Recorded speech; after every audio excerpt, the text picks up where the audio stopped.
Amazon's new series, The Boys, offers a dark twist on superhero pop culture. The show is filled with Easter eggs and satirical references to comics and movies, which we're going to break down for you right now. Welcome to Screen Crush, I'm Ryan Airy. So let's talk about The Boys. First up, spoiler warning for the show and a few for the comics, though I'm not going to talk about the comics all that much. The very first shot of the series is a drawing of the Seven that's part of a mosaic of Vought Studios. Vought Studios is not taken from the comics. It's a riff on Marvel Studios and the way the studio has permeated our pop culture.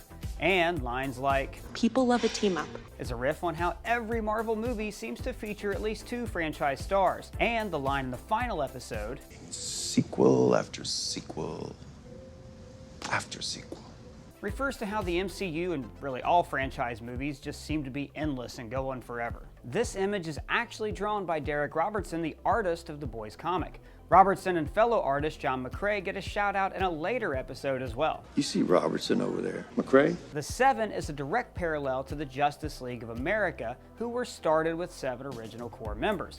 There's Homelander, who's all-powerful like Superman, with a Bradley Cooper chin and a haircut like Steve Rogers in the MCU. Queen Maeve is a riff on Princess Diana, Wonder Woman. Translucent was a character created just for the series, but his powers are based loosely on the Martian Manhunter. A-Train is the Flash, though with a costume a little closer to his days as Kid Flash.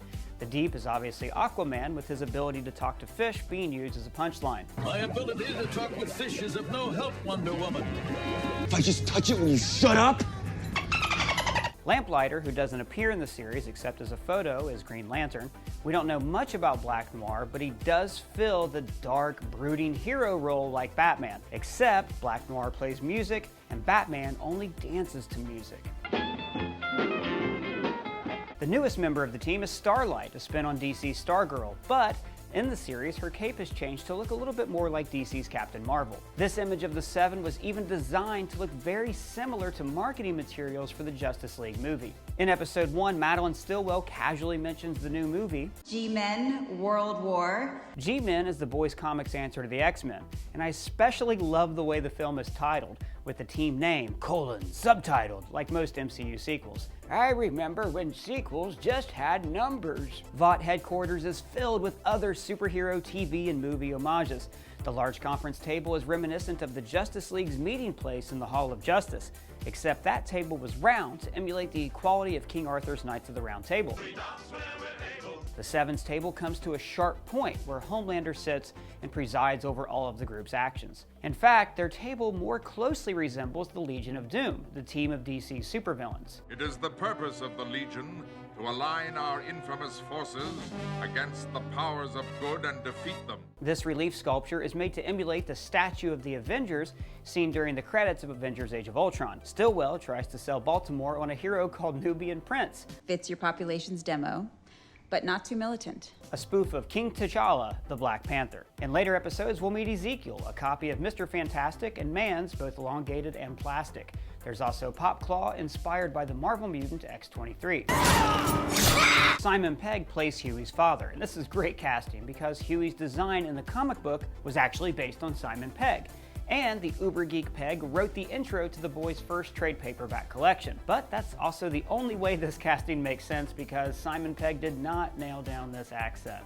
Spoke to Dr. Feldman. I'm a pediatrician. He's still your doctor. The heroes meet at a debaucherous superhero bar called Secret Identity. Similar bars exist in both Marvel and DC, but for villains. For instance, in Marvel, the bar is called the Bar with No Name, where villains gather to share a drink and trade notes. Bar with no name. Batman villains also like to meet and talk about how they almost got him. You'd think one of us would have got him by now. I've come the closest. Nobody's come closer to snuffing the Batman than me. Speaking of Batman, the dolls being used to smuggle drugs are similar to how the fear drugs were brought into Gotham in Batman Begins, inside Toy Rabbits. In episode 3, we meet a pair of Vought employees named... This is Seth and Evan. A nod to series producers Seth Rogen and Evan Goldberg, who also wrote Superbad. Rogen will later appear as himself to make a dig at the MCU. It's really exciting. It's my first movie with in the Vought cinematic universe, the VCU. This line... Here's your cover. You're a mild-mannered reporter. Is a play on the opening of the Max Fleischer Superman cartoons. Disguised as a mild-mannered newspaper reporter, Clark Kent. One of Billy's demands to the CIA is an office in the Flatiron Building, where the boys were headquartered in the comics. And it's also the location of the Daily Bugle and Sam Raimi's Spider-Man trilogy. In a flashback, Billy's wife Becca calls him, Whoa, easy, Tiger. referencing Mary Jane's famous nickname for Peter in the comics. Go get him, Tiger.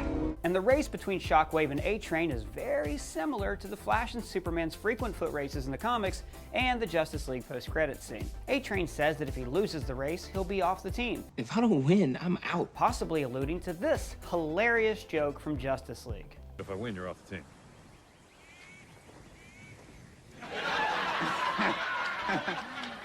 And much like the Flash, A-Train has to consume a lot of calories to compensate for his speed. You need 3,000 calories an hour or you're gonna pass out. But they don't mention how often he has to poop. The Vought News logo was made to resemble the Fox News logo. During the network's coverage of Annie's speech, this Twitter account pops up. It belongs to The Boys showrunner Eric Kripke. At the Believe Expo, this poster is the cover of the comic book The Boys Herogasm, issue number 4. One of my favorite aspects of The Boys is how it shows the reality behind all of Vought's marketing materials.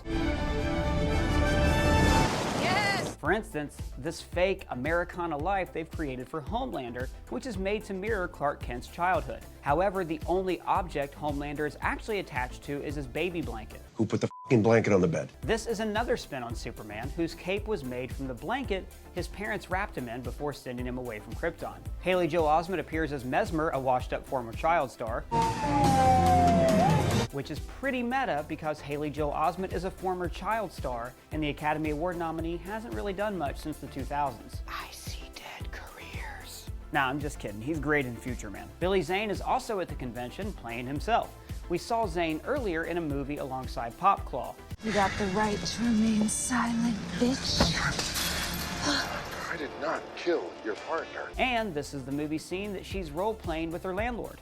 Stop!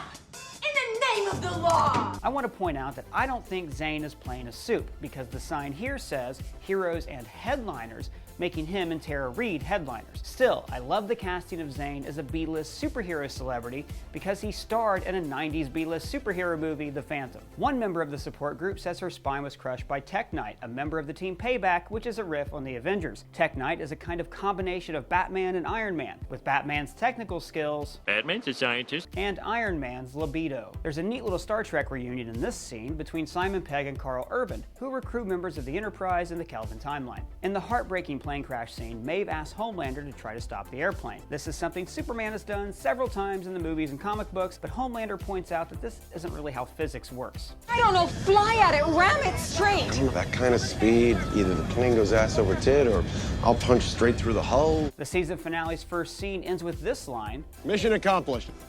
referencing this infamous premature banner of celebration. Giancarlo Esposito appears as Edgar, the head of Vought. You probably know him for playing Gus Fring on Breaking Bad and Better Call Saul. He tells Stillwell, Someone needs to run this show when I move to Belize. and this is probably a deep cut reference to Saul Goodman, B as in Belize, who sometimes refers to death as sending him on a trip to Belize.